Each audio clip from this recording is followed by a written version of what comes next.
प्यारे विद्यार्थियों, आज हम अक्षितिज भाग 2 10वीं कक्षा से नेताजी का चश्मा पढ़ेंगे। आइए देखिए।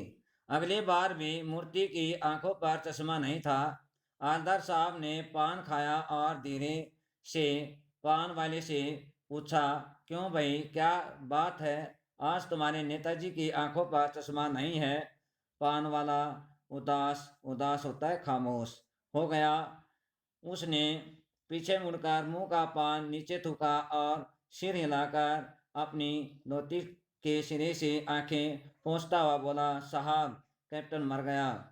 और कुछ नहीं पूछ पाए हवलदार साहब। कुछ पल, कुछ समय के लिए चुपचाप खड़े रहे। फिर पान के पैसे चुकाकर देकर जीप में आ बैठे और रवाना रवाना करते चलना हो गए। बार बार सोचते, क्या होगा उस कौम जात का जो अपने देश की खातिर खातिर का अर्थ है के लिए घर गृहस्थी, जवानी, जिंदगी सब कुछ होम देने वालों पर भी हंसती है और अपने लिए बिकने के मौके ढूंढती है।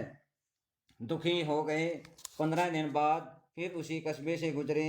कस्बे में घुसने से पहले ही ख्याल ख्याल का अर्थ है ध्यान आया कि कस्बे की अर्धस्थली अर्धस्थली का अर्थ चौराहे में सुभाष की प्रतिमा अवश्य ही स्थापित होगी।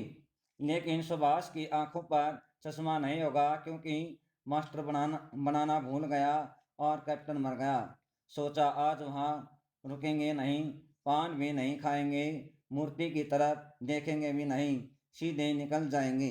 ड्राइवर से कह दिया, चौराहे पर रुकना नहीं, आज बहुत काम है, पान आगे कहीं खा लेंगे।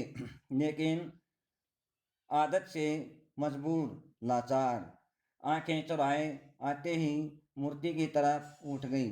कुछ ऐसा देखा कि चीखे, रोको, आवाज।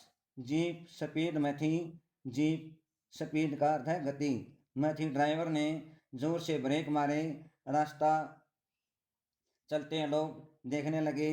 जीप रुकते न रुकते हवलदार साहब जीप से यानी कि जीप तब तक पूरी तरह से रुकी भी नहीं थी। कूदकर तेज तेज कदमों से मूर्ति की तरफ लटके उसकी तरफ चले और उसके ठीक सामने जाकर अटेंशन में खड़े हो गए। अटेंशन का अर्थ है सावधान। मूर्ति की आंखों पर सरकंडा, सरकंडे का अर्थ है एक प्रकार की घास से बना छोटा सा चश्मा रखा हुआ था, जैसा बच्चे बना लेते हैं। हवलदार साहब भावुक हैं। इतनी सी बात पर उनकी आंखें भर आई। प्यारे विद्यार्थियों, आज का गृह कार्य है। प्रश्न नंबर 1, मूर्ति पर सरकंडे का चश्मा क्या उम्मीद जगाता है? प्रश्न नंबर 2, हवलदार साहब इतनी सी बात पर भावुक क्यों हो उठे?